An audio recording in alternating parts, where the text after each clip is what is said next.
गणराज्य में जिनका असली योगदान है, उन लोगों के योगदान का सच सामने आना चाहिए। उस पर अब बातें शुरू हो गई हैं। राजनीतिक दल, तथाकथित स्वतंत्रता आंदोलन, उन पर अब लोग सवाल करने लगे हैं। भारतीय हित में, मजबूत भारतीय गणराज्य के हित में यही है कि उस पर चर्चा प्रारंभ हो जाए।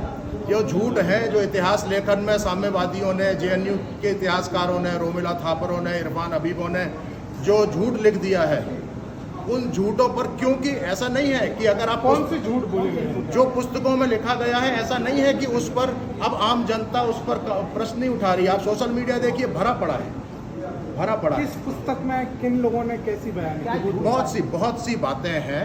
देखिए, राजपूत, सिर्फ राजपूत शौर्य और राजपूत वंश पर होने वाले हमलों से विचलित होने वाला व्यक्ति नहीं है। राजपूत विचलित इस बात पर है कि भारतीय गणराज्य की जो नींव है, ये मजबूत बनी रहे और सच पे आधारित रहे। जैसे जो विषय आ रहे हैं, वंशानुगत इतिहास पर टिप्पणी होने शुरू हो गई है। ऐसे बहुत से प्रमुख वंश हैं। जैसे एक वंश है प्रतिहार वंश। अब प्रतिहार वंश, भारत पर इस्लाम के पहले आक्रमण को प्रतिहार वंश ने, नागभट्ट प्रथम ने, नागभट्ट द्वितीय ने और उनके पुत्र मिहिर भोज ने, और वो बात जो है स्थापित सत्य है। एक बार नहीं, अनेकों ऐसे स्तंभ हैं, ऐसे शिलालेख हैं, अभी तक की ऐसी अनेकों महलों के सामने, किलों के सामने, ग्वालियर का तेली का मंदिर है, वहाँ लिखा हुआ है कि राजपूत मिहिर भोज, राजपूत प्रतिहार वंश के शासक ने ये किया। यूपीएससी के इम्तिहानों में ये प्रश्न आया हुआ है, जिसमें पूछा गया है कि ये किस वंश के थे, उसमें उत्तर जो है राजपूत वंश लिखा हुआ है। तो ये जो स्थापित सत्य हैं, इन पर आक्रमण जो हो रहा है, उस पर एक ऐसा महत्वपूर्ण, भारत का बड़ा महत्वपूर्ण वर्ग है राजपूत, जिसको सनातन ने, सर्व समाज ने ये दायित्व दिया कि भारत की अक्षुण्णता की रक्षा करें। उदाहरण आप बता सकते हैं जिनमें आपत्ति यहाँ पर? बहुत आपत्ति है। कौन कौन से मामले ऐसे? अरे आमेर का राजघराना, आमेर का राजघराना भगवान राम का वंश है, कछवाहा वंश। और वहां अगर आप ये बात कहते हो कि सवाई राजा जयसिंह जो है वो मनसबदारी करते थे औरंगजेब की, तो ऐसी बात स्थापित होना चाहिए ना।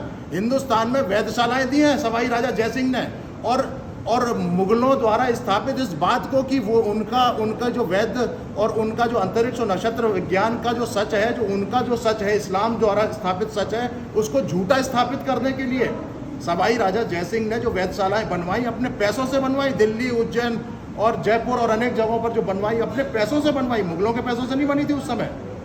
तो हिंदुस्तान के लिए लड़े ना वो लोग, सनातन साहित्य को सच स्थापित करने के लिए लड़े।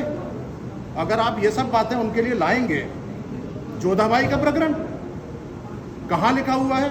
समकालीन इतिहासकारों ने कहीं नहीं लिखा गया। अब्दुल कादिर बदायूनी ने, अबुल फजल ने, जो दरबारी थे अकबर के, उन्होंने कहीं नहीं लिखा गया। मेवाड़, मारवाड़ वंश उस समय अपने पूरे चरम पर था, उन लोगों ने कहीं नहीं लिखा गया। वहाँ भी बड़े बड़े इतिहासकार थे, किसी ने जोधाबाई का उल्लेख नहीं किया।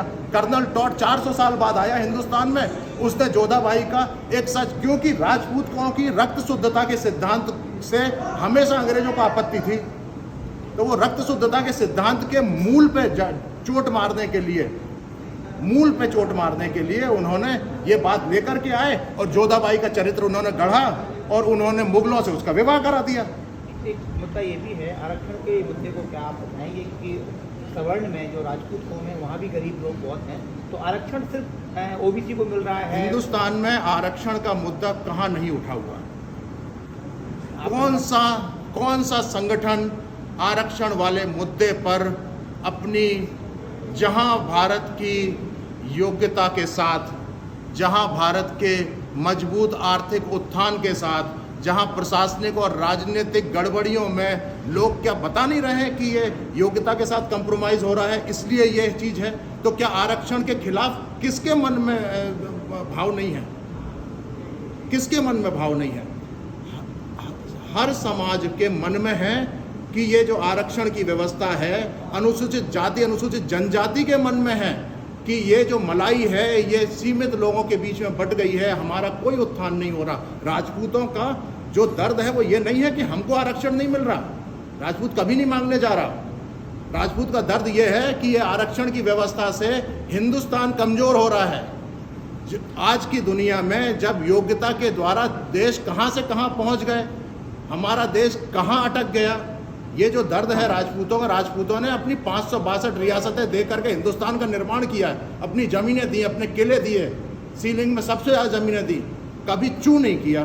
क्यों नहीं किया? क्योंकि एक उम्मीद थी, एक आशा थी कि मजबूत भारतीय राष्ट्र का निर्माण होगा। आरक्षण ये विषय नहीं है, आरक्षण ये विषय है क्या आरक्षण से, राजनीतिक आरक्षण से और नौकरियों में और शिक्षा में आरक्षण से क्या वास्तव में देश का भला हो रहा है? क्या वास्तव में वो समाज जिसकी रक्षा हम हजारों और लाखों साल से करते आ रहे हैं उसका उत्थान हो रहा है आरक्षण से? तो उस पर बहस होना शुरू है।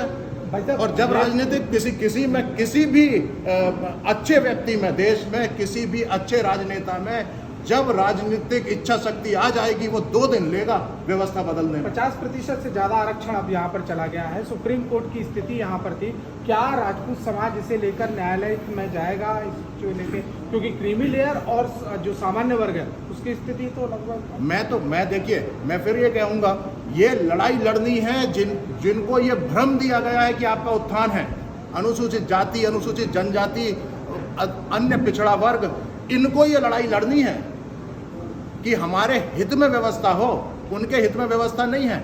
हम तो उनको समझाएंगे कि ये आपके हित की व्यवस्था नहीं है। अभियान शुरू करेंगे। आपको नहीं चाहिए अभियान चल रहा है। आपके समाज का आरक्षण नहीं चाहिए। देखिए, मैं सारे समाज के तरफ से तो बोल नहीं सकता, इस पे एक राय जरूर बनना चाहिए। कुछ लोग गरीबी रेखा के नीचे वालों के लिए आरक्षण के पक्ष में हैं, कुछ लोग आरक्षण बिल्कुल नहीं चाहते, जो सनातन राष्ट्र की व्यवस्था को मजबूत करने के लिए वो 100% योग्यता के साथ खड़े हैं। ये जरूर है कि हाँ, हम लोग बैठ करके ये प्रयास रहेगा राजपूत महापंचायत का कि सारे संगठनों को, करणी सेनाओं को, क्षत्रिय महासभाओं को, महाराणा सेनाओं को, इन सबको एक जाजम पर ला करके एक राय बना लें कि आगे हमको अपनी क्या बात कहनी है, उस पर हम अपना प्रयास करें। ये कहा जा सकता है कि आर्थिक स्थिति के आधार पर आरक्षण होना चाहिए, योग्यता के आधार पर आरक्षण होना चाहिए। क्योंकि देखिए, योग्यता के साथ अगर आपने समझौता कर लिया, हिंदुस्तान में सेना में आप आरक्षण क्यों नहीं ला रहे? इसलिए नहीं ला रहे ना क्योंकि आपको मालूम है कि योग्यता के साथ समझौता करने के दुष्परिणाम कितने बड़े होते हैं, इसलिए नहीं ला रहे आप। तो हिंदुस्तान की 130 करोड़ जनता, 32 लाख स्क्वायर किलोमीटर क्षेत्र जो चारों तरफ से शत्रुओं से वो है, ऐसी जगह पर, और जिसका मुकाबला आर्थिक स्तर पर चीन के साथ है, अमेरिका के साथ है, यूरोप के देशों के साथ है, उनके साथ हमको क्या टक्कर नहीं लेनी है? तो टक्कर तो योग्यता के दम पे ले पाएंगे। तो योग्यता के दम पे ले पाना है। देखिए, 70 साल में जो सामाजिक उत्थान की व्यवस्था आप आरक्षण के दम पर लेकर के चल रहे थे, 70 साल लंबा समय हो गया। अब आप 20 साल योग्यता के दम पर इस देश को छोड़ दीजिए। 100% जो है ना, वो जो जिनको आप गरीब और पिछड़ा बना के यहाँ तक लेके आए हो ना 70 सालों से, वो अगले 20 साल में उनकी स्थिति 100% ठीक हो जाएगी अगर पूरा प्रशासन योग्यता के दम पर चलेगा तो।